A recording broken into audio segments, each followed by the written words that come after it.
الحمدللہ علی احسانہ والشکر لہ علی توفیقہ وامتنانہ واشہد ان لا الہ الا اللہ وحدہ لا شریک لہ تعظیما لشأنہ اللہم صل وسلم علی عبدک ورسولک محمد وعلی آلہ وصحبہ واخوانہ اما بعد۔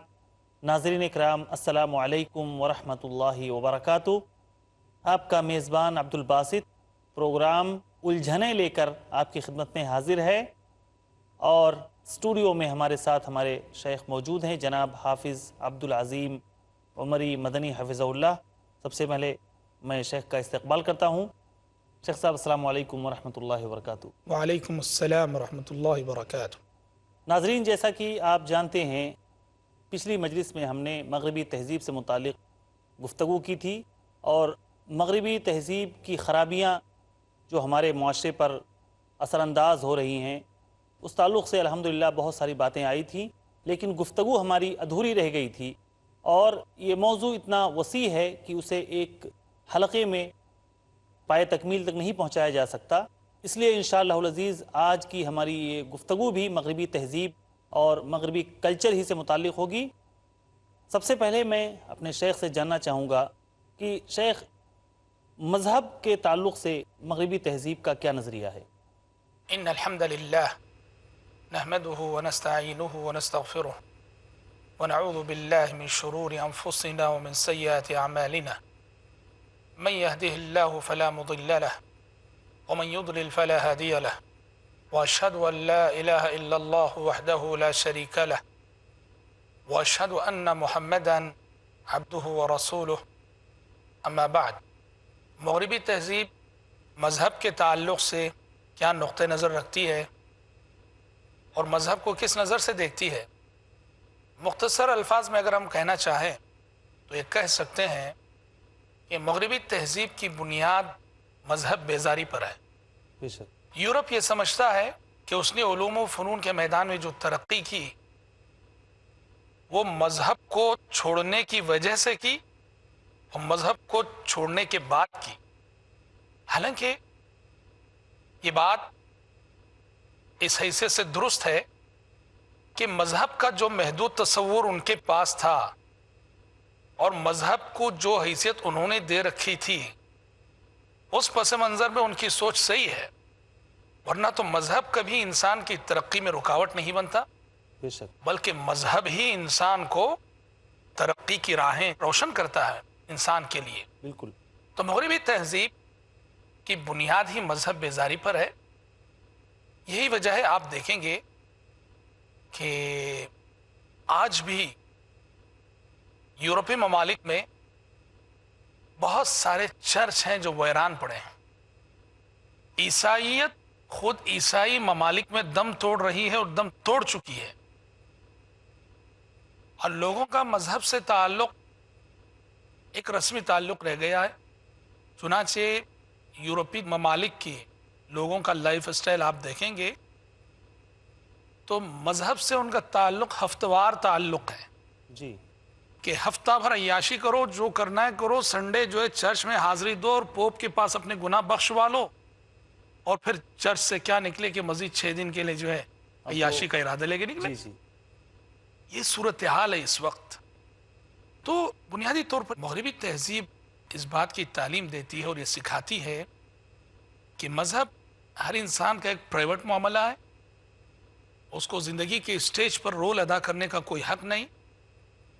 سیاست میں مذہب نہیں چاہیے، معاشرت میں مذہب نہیں چاہیے، معاملات میں مذہب نہیں چاہیے۔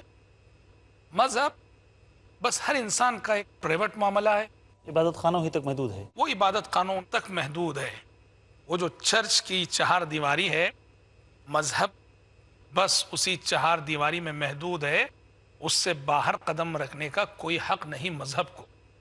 یہ دیکھیے بنیادی نظریہ ہے مذہب کے تعلق سے۔ بے شک۔ اور میں آپ کو بتا دوں کہ دنیا کی دوسری قومیں مذہب کو چھوڑ کر ترقی کرتی ہیں، اور مسلمان مذہب کو اپناتا ہے تو ترقی کرتا ہے۔ بالکل۔ مسلمان اگر مذہب کو چھوڑے تو اس میں اس کا زوال ہے، اس میں اس کی پستی ہے، اس میں اس کی ذلت ہے۔ بے شک۔ مذہب کو اپنا کر ترقی کرنے والی قوم دنیا میں واحد مسلم قوم ہے۔ ہم نے جب بھی مذہب کو اپنایا، دین کو اپنایا، دین پر عمل کیا، ہم نے ترقی کی، ترقی کی طرف گامزن ہوئے. بے شک. اور دوسری قومیں جب مذہب کو چھوڑتی ہیں تو وہ ترقی کرتی ہیں. ہم سمجھتے ہیں کہ یہ ہمارے دین کے برحق ہونے کی سب سے بڑی دلیل اور یہ ان کے مذاہب کے باطل ہونے کی سب سے بڑی دلیل. بالکل بالکل سر. جی ہاں. مغربی تہذیب کے زیر سایہ جو معاشرتی نظام ہوتا ہے وہ کیسا ہوتا ہے؟ معاشرتی نظام یا معاشرتی زندگی، جی. معاشرتی زندگی بھی مغربی تہذیب کے زیر سایہ ناکام ہے. ناکام یعنی بری طرح ناکام ہے. خاندانی نظام منتشر ہو چکا ہے. اور خصوصاً آپ دیکھیے رشتہ زوجیت، میاں بیوی کا جو رشتہ ہے، جی. مغربی تہذیب میں یہ رشتہ اپنی عظمت اور اپنا تقدس پوری طرح سے کھو چکا ہے. کیسے؟ آپ دیکھیے مغربی ممالک کا جائزہ لے کر بہت کم رشتے ہیں جو شادی کے بعد وفات تک نبھتے ہیں اور باقی رہتے ہیں. بالکل. اکثر رشتے ایسے ہیں جو شادی کی تھوڑی سی مدت بعد یا چند سالوں بعد ڈائیورس ہو جاتے ہیں، طلاق ہو جاتی ہے، میاں بیوی ایک دوسرے سے جدا ہو جاتے ہیں. کیا سبب ہے جانتے ہیں اس معاشرتی زندگی کے ناکام ہونے اور رشتہ زوجیت جو اپنی عظمت کھو چکا ہے مغربی تہذیب کے زیر سایہ؟ بے حجابی کا وہ کلچر جو یورپی ممالک میں ہمیں دیکھنے کو ملتا ہے. شوہر بھی کہیں کام کرنے جا رہا ہے، بیوی بھی کہیں کام کرنے کے لیے جا رہی ہے. شوہر جہاں کام کر رہا ہے وہاں بہت ساری پری صفت دوشیزہ ہیں اسے نظر آتی ہیں، ملتی ہیں. بیوی رکھتے ہوئے اس کا تعلق کسی سے ہو گیا، اور بالکل یہی داستان وہاں بیوی کے ساتھ ہو رہی ہے.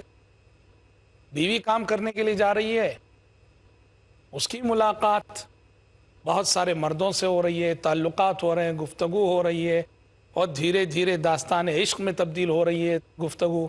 جی بالکل.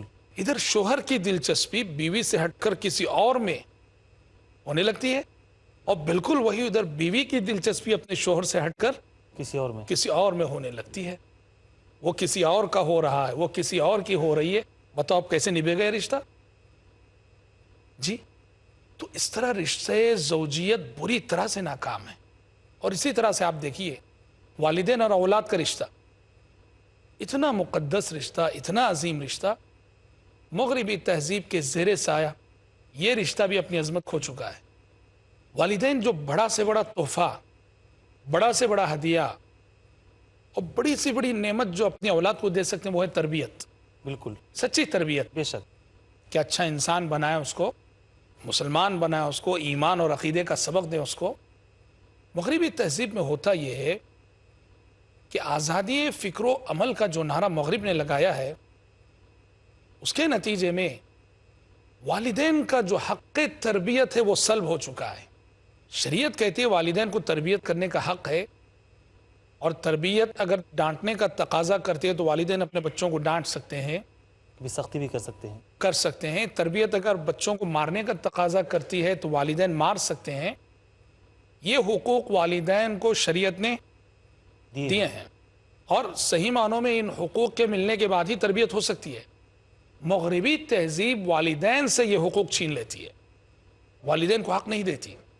آج کیا مجال کہ کوئی ماں باپ اپنی اولاد پر ہاتھ اٹھائیں، اور مغربی دنیا میں یہ ہو رہا ہے کہ ماں باپ اگر کسی بچے کو، اپنی کسی اولاد کو ادب سکھانے کے لیے مارتے ہیں، وہ سیدھے پولیس کو فون کرتا ہے، پولیس آتی ہے اور اس بچے کے ماں باپ کو گرفتار کر کے لے جاتی ہے. جرم کیا ہے؟ جرم یہ ہے کہ ادب سکھانے کے لیے، تربیت سکھانے کے لیے انہوں نے ایک دو مار مارے تھے. جی. دیکھیے نعوذ باللہ. اچھا اس کا نتیجہ کیا ہے؟ جب والدین تربیت نہیں کرتے ہیں، اولاد کو والدین کی جانب سے تربیت کا تحفہ اور انعام نہیں ملتا ہے، تو والدین کی عظمت کا جو اثر، جو عکس دل میں ہونا چاہیے وہ نہیں ہوتا ہے. نتیجے میں یہ اولاد جب بڑی ہوتی ہے، والدین بوڑھے ہوتے ہیں، تو وہ اپنے بوڑھے والدین کو اولڈ ایج ہوم میں جا کر چھوڑ آتی ہے. بالکل. عمر کے ایک ایسے مرحلے میں جس مرحلے میں والدین خدمت کے سب سے زیادہ محتاج، جس مرحلے میں والدین اولاد کی محبت کے سب سے زیادہ ضرورت مند ہوتے ہیں، جس مرحلے میں والدین کو اولاد کے سہارے کی سب سے زیادہ ضرورت رہتی ہے، اس مرحلے میں یہ اولاد اپنے والدین کو اولڈ ایج ہوم میں چھوڑاتی ہے. اس طرح معاشرتی زندگی بری طرح ناکام ہے مغربی تہذیب کے زیر سایہ، اور خاندانی نظام منتشر ہو چکا ہے مغربی تہذیب کے زیر سایہ. بے شک. شیخ میں چاہتا ہوں کہ ذرا مغربی تہذیب کی اخلاقی جو صورتحال اس پر بھی ذرا روشنی ڈالیے. مغربی تہذیب کی موجودہ اخلاقی صورتحال بہت ہی افسوسناک ہے، اور اس پر جتنا بھی کہا جائے کم ہے. معاملات کی حد تک تو آپ کسی قدر تعریف کر سکتے ہیں کہ انسان کا معاملہ انسان کے ساتھ سچائی، دیانتداری، اس حیثیت سے آپ کسی حد تک ان کی تعریف کر سکتے ہیں. لیکن جو اخلاقی صورتحال ہے، اخلاقی صورتحال انتہائی افسوسناک ہے. انشاءاللہ العزیز شیخ ہم اس نقطے پہ مزید گفتگو کریں گے وقفے کے بعد. ناظرین کرام تھوڑی دیر کے لیے ہم وقفہ لے رہے ہیں، وقفے کے بعد دوبارہ جلد لوٹیں گے، کہیں جائیے گا نہیں. السلام علیکم ورحمۃ اللہ وبرکاتہ.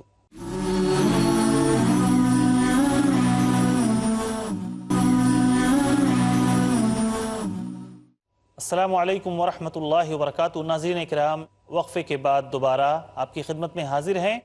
وقفے پہ جانے سے پہلے مغربی تہذیب کی اخلاقی صورتحال پر شیخ محترم گفتگو کر رہے تھے، لیکن ابھی بات اپنے ابتدائی مرحلے ہی میں تھی کہ ہمیں بریک پہ جانا پڑا. اب ہم شیخ محترم سے چاہیں گے کہ اس گفتگو کو آگے بڑھائیں. جی ہاں، تو میں عرض کر رہا تھا بریک سے قبل کہ مغربی تہذیب کی موجودہ اخلاقی صورتحال انتہائی افسوسناک ہے، اور مختصر الفاظ میں اگر ہم کہنا چاہیں، اس تہذیب نے انسان کو محض ایک جنسی حیوان بنا رکھا ہے. بے شک. آج انسان بس ایک جنسی حیوان بن کر رہ گیا ہے. اخلاق کی بنیاد جسے شرم و حیا کہتے ہیں، اس تہذیب میں شرم و حیا کو کہیں کوئی مقام حاصل نہیں ہے.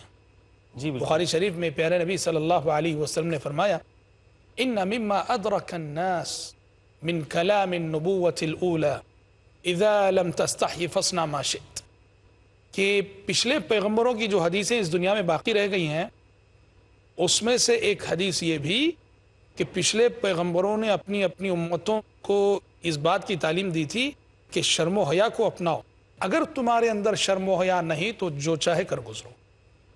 آج آپ دیکھیے، ہم دیکھتے ہیں اور ہم نے دیکھا ہے ٹیلی ویژن پر یہ منظر، جب امریکہ میں صدارتی انتخاب ہوتا ہے، جی صدارتی امیدوار جب کینویسنگ کے لیے جاتا ہے، تو جب لوگ اس کے استقبال کے لیے راستے کے دونوں طرف کھڑے رہتے ہیں، وہ صدر یا صدارتی امیدوار راستے سے گزرتا ہے، دونوں کنارے کھڑی ہوئی عورتیں اپنے اپنے گال پیش کرتی ہیں اس کو، اور وہ گزرتے ہوئے کبھی اس کا بوسہ لے رہا ہے، کبھی اس کا بوسہ لے رہا ہے.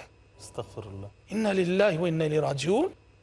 اور ساری دنیا ٹیلی ویژن پر میڈیا کے ذریعے سے یہ منظر دیکھ رہی ہوتی ہے.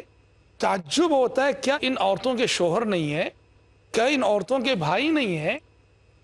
کیا ان عورتوں کے رشتہ دار نہیں ہیں؟ کیا وہ انسان نہیں ہے؟ کیا ان کے اندر جذبہ غیرت نہیں ہے؟ واللہ کہ شرم و حیا کا جنازہ نکل چکا ہے مغربی تہذیب کے زیر سایہ. بے شک. اور انسان جب حیا سے عاری ہوتا ہے تو وہ انسان نہیں رہ جاتا، بلکہ امام حرم شیخ عبد الرحمن السدیس کی اصطلاح میں اگر کہوں تو الخنازیر البشریہ، کہ یہ خنزیر نما انسان ہے. جانوروں میں خنزیر سب سے زیادہ بے غیرت مانا جاتا ہے. بے غیرت مانا جاتا ہے. جی. تو خنزیر سے رشتہ رکھنے والی قوم اور خنزیر کا کردار رکھنے والے انسان ہے یہ تو یہ. اور دیکھیے کہ اس وقت تمام ہی مغربی ممالک میں ہم جنس پرستی کو ہر انسان کے ایک بنیادی حق کے طور پر تسلیم کر لیا گیا ہے. جی بالکل. ہومو سیکس جسے کہا جاتا ہے. جی لواطت. جی ہاں، یعنی آج نعوذ باللہ ایک مرد کے ساتھ شادی کر سکتا ہے اور دونوں میاں بیوی کے طور پہ جی سکتے ہیں. ایک عورت کے ساتھ شادی کر سکتی ہے، دونوں میاں بیوی کے طور پہ جی سکتے ہیں. کہا کہ شخصی آزادی کے نام پر یہ حق دیا ہے، وہ کہا کہ یہ ہر انسان کا بنیادی حق ہے. اور مغربی ممالک کا قانون اس کو ایک بنیادی حق کے طور پر تسلیم کرتے ہوئے جو ہے آگے بڑھ رہا ہے. گے کلچر بولتے. ہاں بالکل، انسانیت شرمسار ہے. اقبال نے سچ کہا، اٹھا کر پھینک دو باہر گلی میں، اٹھا کر پھینک دو باہر گلی میں، نئی تہذیب کے انڈے ہیں گندے. جی بالکل یہ گندے انڈوں کی پیداوار ہے یہ قوم. معذرت کے ساتھ بالکل. دل دکھتا ہے جب انسان کو یہ سب حرکتیں کرتے ہوئے ہم دیکھتے ہیں. تو مختصر یہ کہ مغربی تہذیب کے زیر سایہ اخلاق کا جنازہ نکل چکا ہے. شیخ صحیح دیکھتے ہیں وہاں ناجائز بچوں کی کثرت کس قدر ہو گئی ہے. ہاں بالکل. ہم آپ کو ایک چیز بتائیں، اسلامی تہذیب اور مغربی تہذیب میں جہاں بہت سارے فرق ہیں، اس میں سے ایک یہ ہے، اسلامی تہذیب یہ کہتی ہے کہ ہر انسان جب اپنا نام لکھے ولدیت کے ساتھ لکھے، ابنیت کے ساتھ لکھے، صرف وہ یہ نہ لکھے کہ عبداللہ، وہ اپنے والد کے نام کے ساتھ لکھے عبداللہ بن عبد الرحمن. یہ اسلامی کلچر ہے، اسلامی تہذیب ہے. آپ ساری تاریخ پڑھیے، جو بھی نام آتے ہیں مسلمانوں کی ابنیت اور ولدیت کے ساتھ آتے ہیں باپ کے. مغربی تہذیب باقاعدہ اس کلچر کو مٹانا چاہتی ہے، اور وہ چاہتی ہے کہ انسان کا نام صرف تنہا لکھا جائے. راز کیا ہے جانتے ہیں اس کے پیچھے؟ راز یہ ہے ان میں سے بہت سے ایسے ہیں جن کے باپ نہیں معلوم ہے، نہ معلوم ہے، جن کے باپ نہ معلوم ہے، پتہ ہی نہیں کہ اس کا باپ پتہ ہی نہیں. جی ہاں بالکل. اور آج غیر شعوری طور پر اس کلچر کے شکار مسلمان بھی ہو رہے ہیں. چنانچہ مغربی کلچر کی ایک شناخت یہ ہے کہ شادی کے بعد عورت اپنے آپ کو باپ کو چھوڑ کر شوہر کی طرف منسوب کرتی ہے.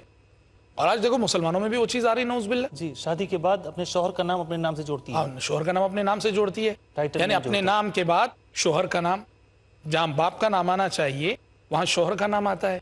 ایک حیثیت سے مشابہت ہے اس قوم کی. پیارے نبی نے فرمایا من تشبہ بقوم فہو منہم، جو کسی قوم کی مشابہت اختیار کرے وہ انہی میں سے ہو جائے گا. تو اس طرح سے اخلاقی صورتحال بہت ہی افسوسناک ہے. اخلاق کا جنازہ نکل چکا ہے مغربی تہذیب کے زیر سایہ. تو شیخ کیا ہم کہہ سکتے ہیں کہ یہ مغربی تہذیب قانون فطرت سے بغاوت سکھاتی ہے؟ بالکل کہہ سکتے ہیں اور کہنا چاہیے، اور حقیقت بھی یہی ہے کہ مغربی تہذیب قدم قدم پر انسان کو قانون فطرت سے بغاوت کا درس دیتی ہے. اور آج انسان قدم قدم پر قانون فطرت سے بغاوت کر رہا ہے، بالکل کر رہا ہے. دیکھیے آپ غور کر کے دیکھیں، پہلے نبی صلی اللہ علیہ وسلم نے جن جن باتوں کو فطرت کا تقاضا قرار دیا، آج یہ تہذیب تمام ان باتوں سے اختلاف رکھتی ہے. جیسے مثال کے طور پر مشہور حدیث ہے، پہلے نبی صلی اللہ علیہ وسلم نے فرمایا 10 من الفطرہ، 10 باتیں ایسی ہیں جن کا تعلق فطرت سلیمہ سے ہے. جی یہ باتیں ایسی ہیں کہ جن کا حکم ہر شریعت میں رہا، ہر پیغمبر نے اس پر عمل کیا. فطرت سلیمہ ان باتوں کا تقاضا کرتی ہے اور فطرت سلیمہ ان باتوں کی تعلیم دیتی ہے. جن میں سے پہلے نبی نے فرمایا داڑھی، کہا داڑھی رکھنا، اور اسی طرح سے مونچھ کاٹنا. یہ تہذیب کس بات کی تعلیم دیتی ہے؟ شریعت کہتی ہے داڑھی رکھو، داڑھی بڑھاؤ، مونچھ کو گھٹاؤ. یہ تہذیب کہتی ہے داڑھی کو گھٹاؤ، داڑھی کو چھیلو اور مونچھ کو بڑھاؤ. فطرت سے بغاوت ہے. بے شک. شریعت نے کہا کہ ناخن مت رکھو، میل کچیل جمتا ہے، ناخن کاٹا کرو. اور یہ تہذیب کہتی ہے کہ اسٹائل ہے کہ اپنے ناخن بڑھاؤ. خصوصاً خواتین میں آپ دیکھیں گے اتنے لمبے لمبے ناخن جو ہے رکھتی ہیں کہ واللہ اگر وہ اس ناخن کے ذریعے سے مرغی تو کیا انسان کو ذبح کرنا چاہیں بھی تو شاید ذبح ہو جائے انسان. نوجوانوں کے اندر بھی، مردوں کے اندر بھی یہ عادت رواج پانے لگی ہے. ہاں جی بالکل. یہ سب کیا قانون فطرت سے بغاوت ہے. لباس دیکھیے، لباس یہ بھی انسان کی فطری پہچان ہے. بے شک. کائنات کی اور مخلوقات لباس نہیں پہنا کرتی، وہ برہنہ ایسے ہی رہتی ہیں. یا اللہ تعالیٰ نے انہیں فطری طور پر اجباری لباس پہنا دیا ہے، پرندوں میں پروں کی شکل میں. جی ہاں، اللہ نے پہنا دیا ہے. انسان کو اللہ تبارک و تعالیٰ نے اس کی فطرت میں بات ودیت کر دی ہے کہ وہ لباس چاہتا ہے، بے شک. تن ڈھانکنا چاہتا ہے. ستر پوشی انسان کی فطری پہچان. یہی وجہ ہے کہ جنت میں پھل کھانے کے ساتھ ہی جیسے ہی بے لباس ہو گئے آدم و حوا علیہ السلام، فوراً کیا کرنے لگے؟ اپنی شرمگاہیں چھپانے لگے. فوراً قرآن مجید کہتا ہے کہ جیسے ہی بے لباس ہوئے جنت کے درختوں کی جو پتیاں تھیں ان سے فوراً اپنی شرمگاہیں چھپانے لگے، کیونکہ وہ انسان کی فطرت ہے۔ اور آج یہ تہذیب قدم قدم پر انسان کو عریاں کرتی ہے، قدم قدم پر انسان کو بے لباس کرتی ہے۔ برہنگی، عریانیت، ننگا پن اس تہذیب کی بنیادی پہچان ہے، بالکل، اور آپ اس عریانیت کا ننگا ناچ گلی گلی دیکھ سکتے ہیں۔ جی ہاں، بس اسٹانڈوں میں، ریلوے اسٹیشنوں میں، گلیوں میں، چوراہوں میں، اسکولوں میں، کالجوں میں، تعلیمی اداروں میں، ہر جگہ آپ دیکھ سکتے ہیں کہ نعوذ باللہ ثم نعوذ باللہ بے لباسی آج انسان کی پہچان بنتی جا رہی ہے، جو اس بات کا سب سے بڑا ثبوت ہے کہ مغربی تہذیب کے زیر سایہ جینے والا انسان انسانیت سے عاری ہو کر خود کو حیوان بنا رہا ہے۔ بے شک۔ تو اس حوالے سے شیخ ہم نوجوانوں کو کیا نصیحت کرنا چاہیں گے؟ دیکھیے، جب ہمارے نوجوان، ہمارے ناظرین مغربی تہذیب کی یہ قباحتیں جو ہم نے ابھی بتائی ہیں یا ہم پچھلے حلقے میں بتا چکے ہیں، یہ سب سننے کے باوجود اگر کسی کی غیرت نہیں جاگتی ہے اور یہ سب جاننے کے باوجود وہ مغربی کلچر کو، ویسٹرن کلچر کو اپنانے میں فخر محسوس کرتا ہے، ایسے شخص کو اپنے ایمان کا جائزہ لینا چاہیے۔ بالکل، ایسے شخص کو اپنے ایمان کا جائزہ لینا چاہیے کہ واقعی ایمان ہے کیا دل میں۔ ایمان ہوگا، 1000 بار توبہ کرے گا انسان اس کلچر سے، اس تہذیب سے۔ بے شک، میں اپنے نوجوانوں سے، اور نوجوانوں سے مراد صرف ہمارے نوجوان بھائی نہیں، نوجوان بہنوں سے بھی خطاب کر کے کہتا ہوں، یہ گندی تہذیب ہے، یہ گندا کلچر ہے۔ ہمارے پاس اسلام نے ایک مثالی تہذیب، مثالی کلچر پیش کیا ہے، ہمیں اس تہذیب، اس کلچر پہ فخر ہونا چاہیے، مرعوب نہیں ہونا چاہیے دوسروں کے کلچر سے، دوسروں کی تہذیب سے، بلکہ ہم اپنی تہذیب کا اثر دوسروں پر ڈالنے کی کوشش کریں۔ جزاک اللہ خیراً شیخ۔ ناظرین کرام، ہمارا وقت یہاں پر ختم ہو رہا ہے۔ ہم اس دعا کے ساتھ آپ سے رخصت ہو رہے ہیں کہ الہ العالمین تو ہمیں توفیق دے کہ ہم اسلام کی تعلیمات کو سمجھیں، اس پر عمل کریں، اور مغربی تہذیب کی خرابیوں کو ہم اپنی نگاہوں کے سامنے رکھ کر ہم اس سے توبہ کریں۔ جو لوگ بھی مغربی تہذیب کے رسیہ ہیں اور اس کے دلدادہ ہیں، ہم اللہ رب العالمین سے دعا کرتے ہیں الہ العالمین تو انہیں دین کی طرف پلٹنے کی توفیق عطا فرما اور اسلام کی تعلیمات کو سمجھنے اور اس پر فخر کرنے کی توفیق عطا فرما۔ آمین یا رب العالمین۔ والسلام علیکم ورحمۃ اللہ وبرکاتہ۔